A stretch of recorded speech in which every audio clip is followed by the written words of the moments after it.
বিগত ১৫ বছরের শাসনামলে আওয়ামী লীগ সরকারের বিরুদ্ধে যারাই আওয়াজ তুলত তাদের কপালে নেমে আসত অমানবিক দমনপীড়ন। ইচ্ছে হলে তুলে নিয়ে যাওয়া হতো। তারপর দিনের পর দিন, বছরের পর বছর তাদের আর কোনো খোঁজ পেতেন না স্বজনেরা।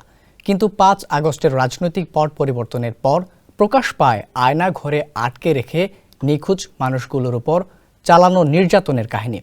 এবার র্যাপিড অ্যাকশন ব্যাটালিয়নের মহাপরিচালক অতিরিক্ত আইজিপি একেএম শহীদুর রহমান বলেছেন, র্যাবের আয়নাঘর ছিল তদন্তের স্বার্থে জুলাই বিপ্লবের পরেও সেভাবেই রাখা হয়েছে। বৃহস্পতিবার দুপুরে কারওয়ান বাজারের র্যাব মিডিয়া সেন্টারে সাংবাদিকদের সঙ্গে মতবিনিময়ের সময় এক প্রশ্নের জবাবে তিনি কথা বলেন। স্যান্ডেলিনা সো, রূপচর্চায় আভিজাত্য। ডিজি শহীদুর বলেন, ৫ আগস্টের পর আইনশৃঙ্খলা পরিস্থিতির অবনতি ঘটে। পরে র্যাবের সদস্যরা আইনশৃঙ্খলা পরিস্থিতি নিয়ন্ত্রণে আনতে কাজ শুরু করে। এই কাজ করতে গিয়ে র্যাবের ১৬ জন সদস্য বিভিন্ন অপরাধের সঙ্গে জড়িয়ে পড়ে।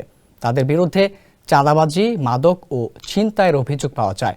এসব অপরাধের কারণে এসব সদস্যদের বিরুদ্ধে ব্যবস্থা চলছে। কারো কথায় র্যাব আর গুম খুন করবে না বলেও জানান তিনি।